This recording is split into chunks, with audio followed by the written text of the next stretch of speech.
one of our state of Tennessee's U.S. Congressman, Tim Burchett, said today. Hey everybody, Congressman Tim Burchett. I'm incredibly frustrated this morning.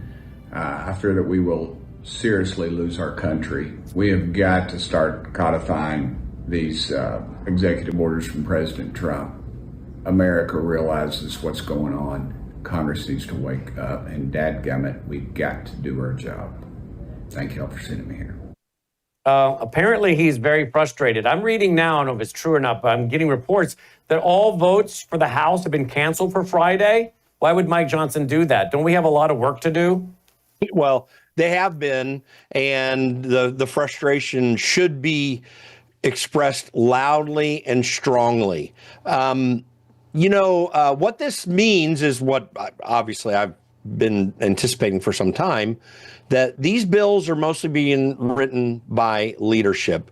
They're keeping a lot of it close to the vest. Now, they're doing committee hearings, but they're really not making this the type of effort that it truly needs to be. The only good thing that's going to come out of this is that what came out of the Ways and Means Committee yesterday makes the Trump tax cuts permanent and some other of the various provisions of it permanent. That's actually a good thing because Congress is always putting a sunset date on these tax cuts. And so that's a good thing. That being said, what has to happen is these budget cuts have got to come in. And the Republican leadership in Congress is not doing that. As I've said over and over again, the weak part of the Trump agenda is Republicans in Congress. And this is just another evidence of it. It's absurd that they won't do this kind of work and get moving on this. And by the way, it was a little bit of a short timeline to try to get this done by Memorial Day. And one has to ask oneself, how are they going to get that done? Well, the only way they can get that done is to take control out of the membership body, those who would offer amendments, like Tim Burchett and like a lot of the conservative members, take control away from them and write all these things in the Speaker's office. That's roughly, frankly, what's taking place here. Let's talk about, let's see here. I got a clip here. Oh, yeah. Ben from Ben and Jerry's. There was a hearing today with, you already know, there was a hearing today with RFK Jr., and I guess Ben of Ben and Jerry's got involved. The audience are reminded disruptions will not be permitted while the committee conducts its business. Capitol Police are asked to remove the individuals from the hearing room.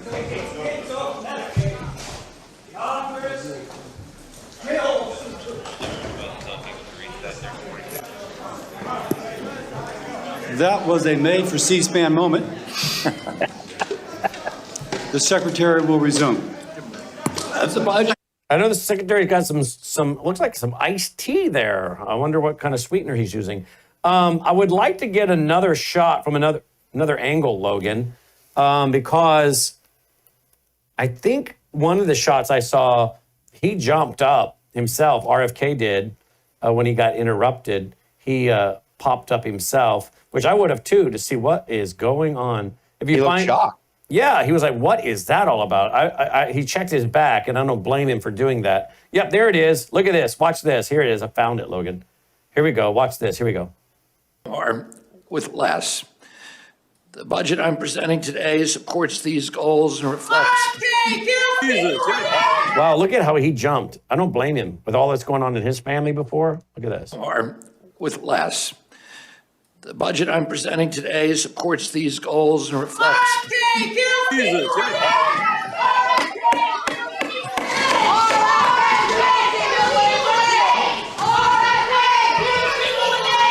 witness will suspend. The committee will come to order. Capitol Police are asked to remove the individuals from the hearing room. Members of the audience are reminded disruptions will not be tolerated.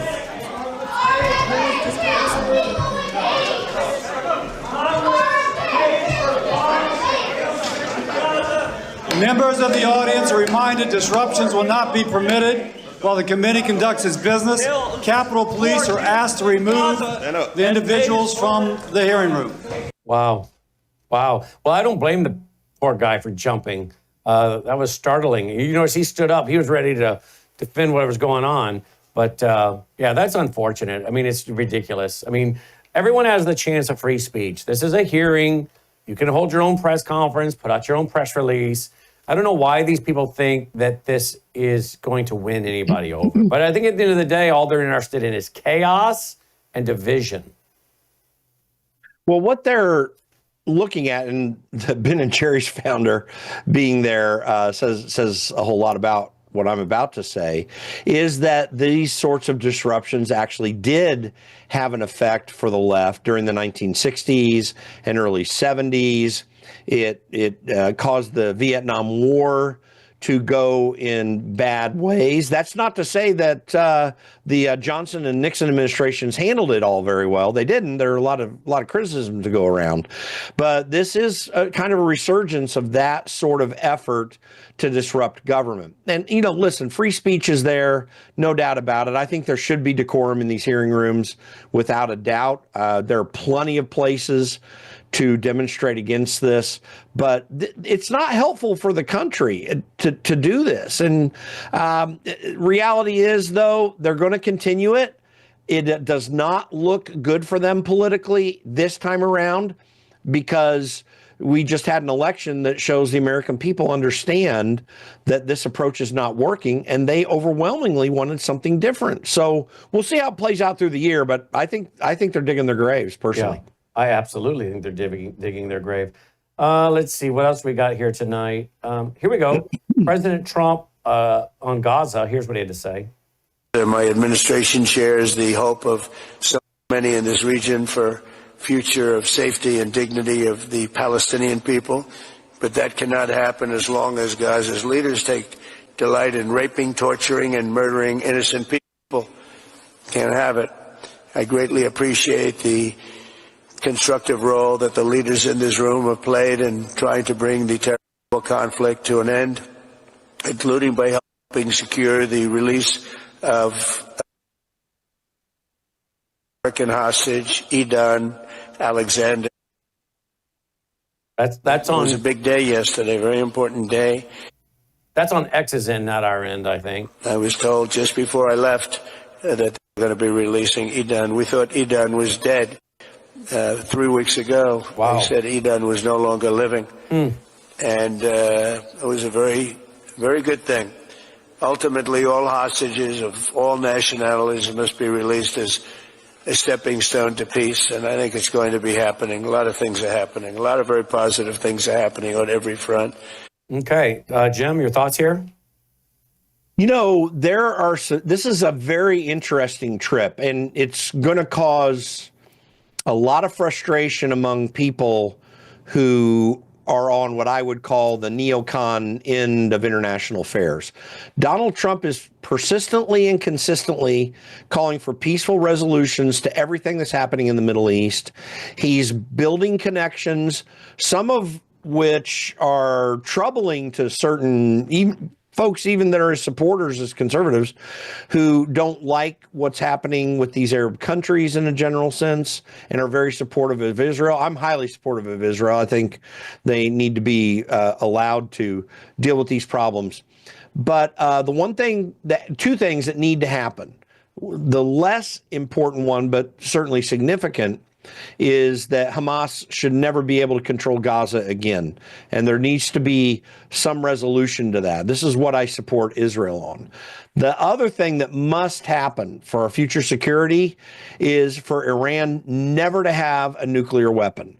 Now, some are saying the way to do that is for Israel to do strikes on the facilities to stop the uranium production that's taking place to the end of producing bombs.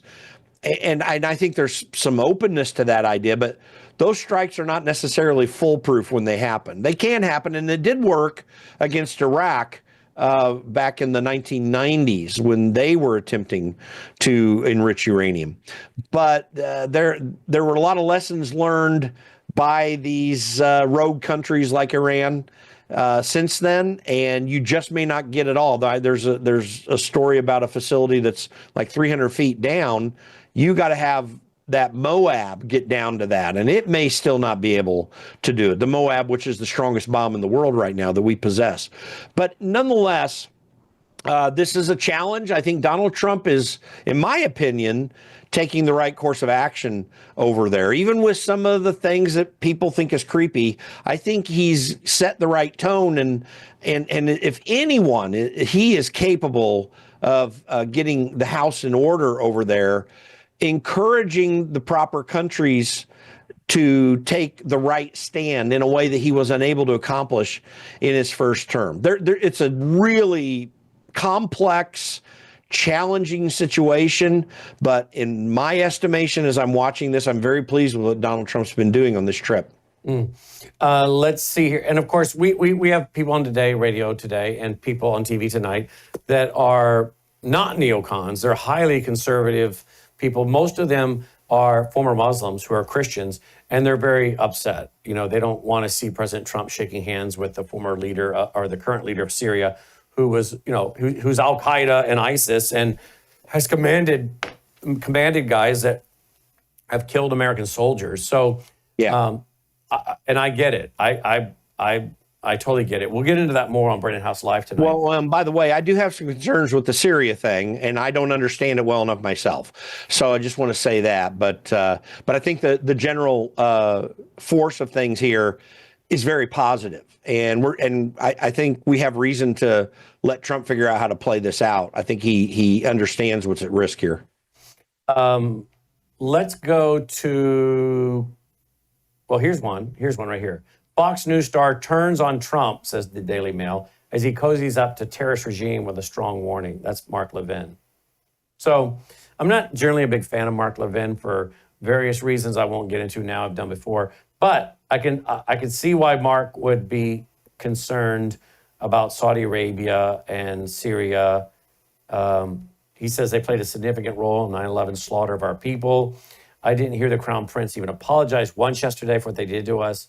And I know the 9/11 families are reeling from this. And Qatar protected the leader of the 9/11 attack from the FBI before he was able to launch his war on America that killed our people. The debate about whether the plane is a legal gift is beside the point. Qatar is a terrorist regime that has murdered Americans. I cannot let bygones be bygones, and those Americans who suffered the consequences of what these monarchs did cannot either. I can't stop thinking about all the innocent people who went to work that day and were on those planes, and all the firefighters and police officers who died horrible deaths. As for Iran, if they get a nuclear weapon, that's on our generation, and our country will suffer the horrible consequences. These are terrorists. They don't think like us, and they don't love life like us. We must have the guts and wisdom to protect ourselves. Well, I can understand that. As to Iran getting the bomb again, I think they already got the bomb. The question is, do they have the delivery mechanism? But I think Peter Vincent-Pry already convinced us from this news desk in this room that they have it. The question is how many, and now do they have the capability of delivery? But again, I don't agree with Mark on some things. But I understand his position here. I have to say, I absolutely do. Yeah, I'll tell you this. I do believe Iran's already got uranium material, probably. I mean, I don't know this for a fact, but there's a very high likelihood they've already got the material necessary to deliver some bomb, even if it's just a dirty bomb. Sure. So, but that said, listen, my disagreement with Mark Levin on this, I personally like Mark Levin in a lot of ways, but when are we going to take a different path than constantly throwing American troops all over the world? I don't know that we have had any success rationally in stopping much of this. Like, I think the Israel strike on Iraq's attempt to get a nuclear weapon, that was effective and it stopped something. But the fact is that we have been expending American lives and dollars for decades now in the attempts, in so-called attempts to stop all these things, and it hasn't worked. It hasn't stopped this progress. And what I see Donald Trump doing on this trip is providing some progress.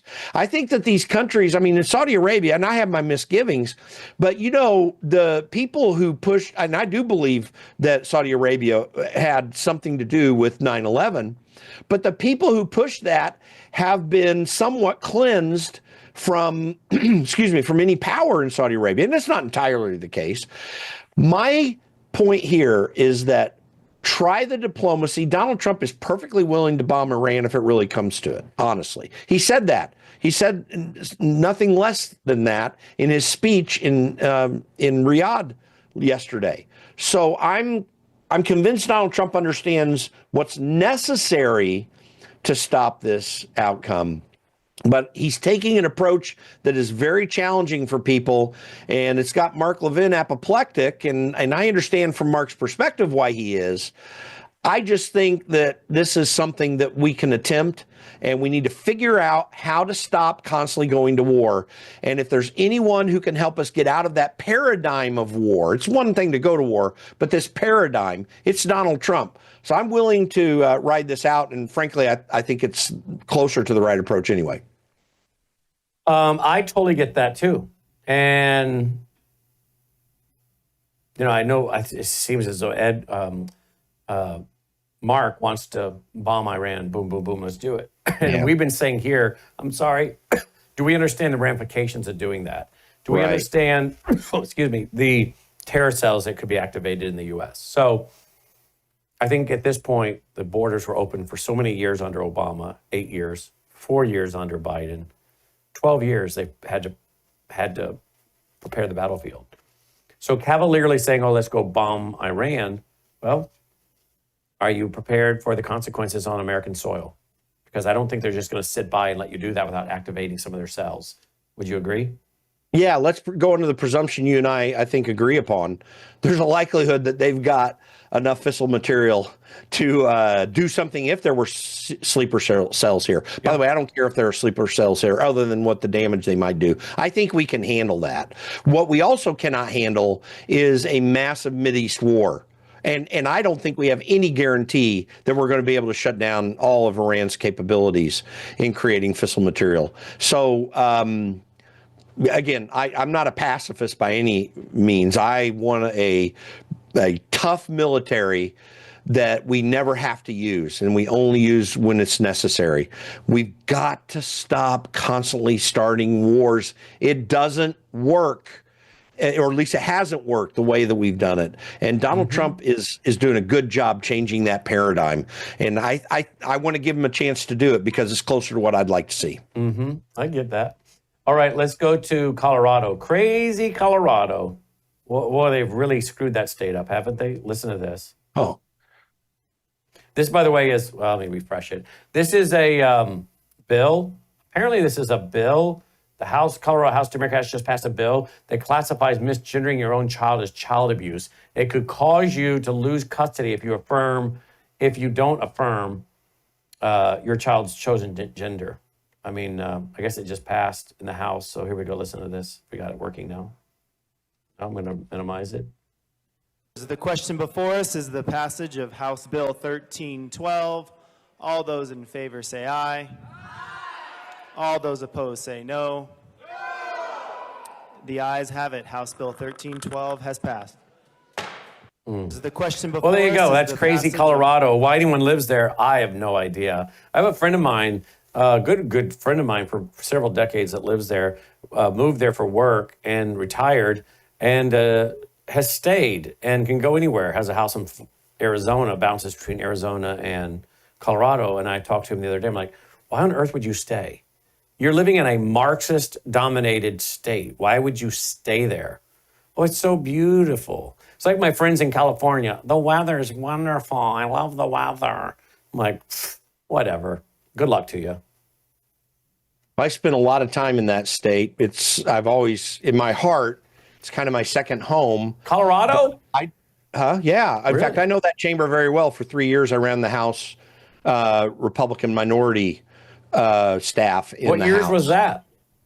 18 through 21. And Pat Neville, who was then the minority leader, asked me to come back and help him out. That's why I left Thomas Massey's office. I wanted to help him out with that for a little bit. And we stopped a lot of really bad stuff with a majority that was tough to overcome. But we had strategies to shut a lot of bad things down.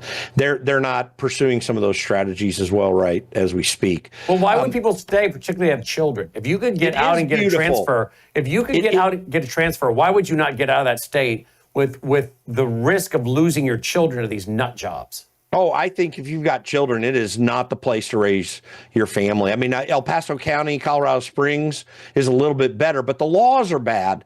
Listen, it is very frustrating. I have many, many friends in Colorado. I was on the radio in Denver for 4 years there. I worked for Focus on the Family. Did you know? Do you know my friend John Loeffler? Yeah, I'm acquainted with him. Yes. Yeah, John and I've been friends for 30 some odd years. He was on the station radio in Denver, and John Loeffler and I, been friends for 30 plus years. He's Steel on Steel and all kinds of shows. But yeah, I figured you would have run into him. Yeah, I was on KLZ in Denver. I'm going to be actually doing an interview with the guy who replaced me tomorrow night. But I love Colorado in terms of just the scenery, the places to go. Myra and I have dear friends on the Western Slope out in Glenwood Springs, and we'll visit them this 4th of July, like we do every 4th of July. But I can see why people would want to get out of there. I wouldn't want to raise kids in Colorado right now with these rules. It's astoundingly horrible. These Democrats, radical leftists, are destroying that state.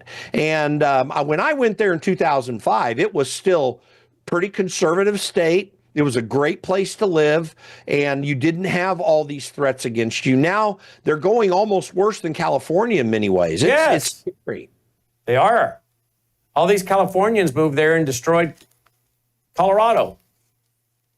It's not just the Californians, it's the Democrats who are already there. And what's interesting is California expats, the conservative ones have tended to go to Texas. The leftist ones have tended to go to Colorado because California has very similar beauty all around it that they had access to, and they supposedly wanted a better environment. Well, they got the same geographical environment. And yeah, I think that the Californian influx has had some influence, but the Republican Party there has been very, very, very weak. The current state party chairman and the most recent one are friends of mine, Dave Williams and now Britta Horn. We'll see. Republicans are just really weak, and this is what caused the downfall also, is a poor response from Republicans. Why are Republicans so weak and so many Democrats are so committed to their cause? They never give up. They keep going to the point of stupidity. But Republicans, why are we weak? Why? We have the truth. It is the truth. Why do we have to apologize or weaken unless they are Democrats posing as Republicans, or are they people that have convictions but they don't have courage? Are we lacking masculinity and courage? Are we people that are afraid by people calling us names? Why are Republicans across this country so weak? Because in my opinion, but there are a lot of reasons. One of the big ones is the consultant class that dominates the Republican politics, particularly at the federal level, but it weeds down into the state level. There's hardly a GOP state party that I would say is very effective or any good at anything they do, much less stand for what we understand to be Republican principles of conservative government. But another big problem is the nominees that we have typically for president, from Bob Dole to John McCain to George W. Bush. I mean, these are, and Mitt Romney, these are people who have not been committed to conservative principles. They've been committed to the Washington elite class that Republicans connect into. A lot of people talk about the fact that in D.C. it's the uniparty. And there's a lot of truth to that. I mean, Donald Trump's shaking it up right now, and it's a little bit better at the moment in Congress, but not much better. But the consultant class in Republican politics really grabs what's taking place. They make a lot of money because people run and they don't tend to care win or lose because they're going to become wealthy no matter what. The consultant class problem was huge in Colorado. Unfortunately, a guy who governed as a pretty good governor in Colorado was Bill Owens. The problem is he brought the consultant class into Colorado. And explain to our listening friends the consultant class. What do they tell the Republicans? Oh, you need to moderate. You need to be a little more gentle. They do that. And the other thing they do is they say, hey, you better lock up really quickly your television ad person, on campaigns that have television ads, because when it gets closer to election, you're going to have a problem. Well, what's really happening there is any campaign that can raise a lot of money, you've got all the ad people that get money for the production of ads, and they get a 15% cut typically on the placement of ads. So if you're a congressional campaign doing $500,000 or $1 million in television ads, then that's already right there $150,000 that goes to the consultant just on one congressional campaign. On the national level, it can mean tens of millions of dollars.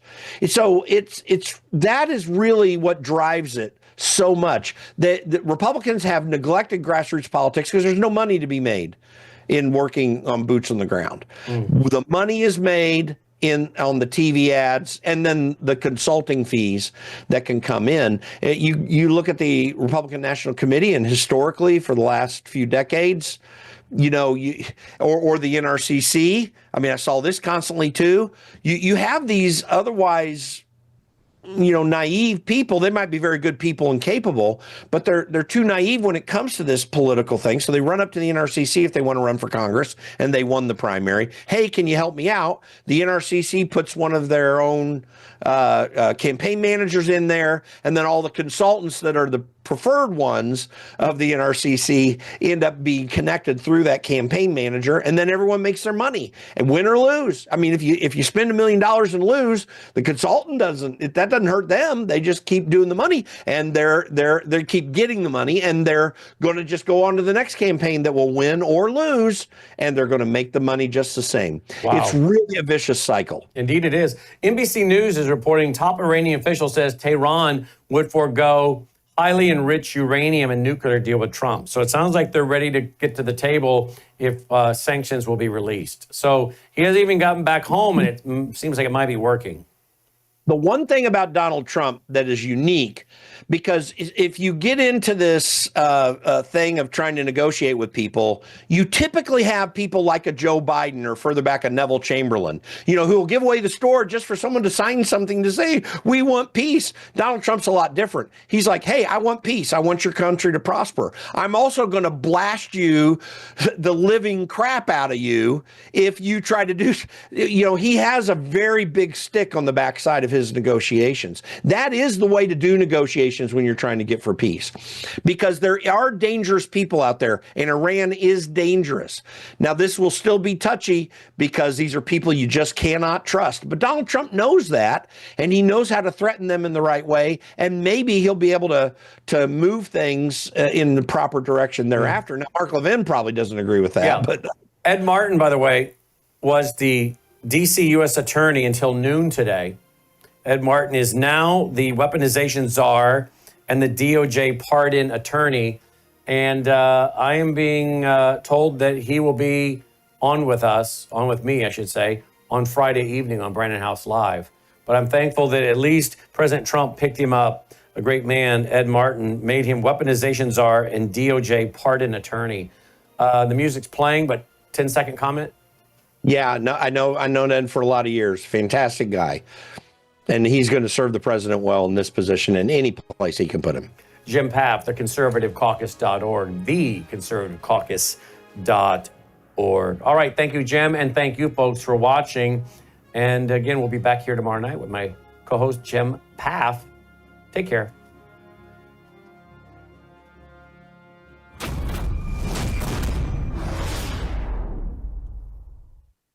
Tonight on the Worldview Report, President Trump negotiates a $600 billion deal with the Crown Prince of Saudi Arabia.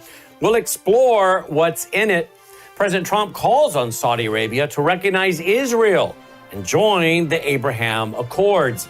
A major investigation by a group of renowned German researchers confirms that Pfizer's COVID mRNA injections are indeed laced with dangerous levels of DNA contaminants. White South African refugees, they're fleeing the murderous regime in their home country. And they were welcomed into the United States on Monday as President Donald Trump condemned the, quote, genocide that's taking place, in quote, against them.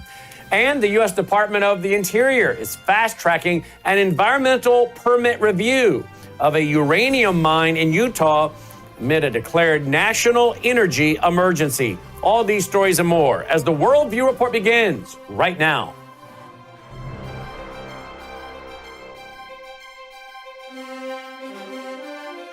This is Worldview Report with host Brandon Howe.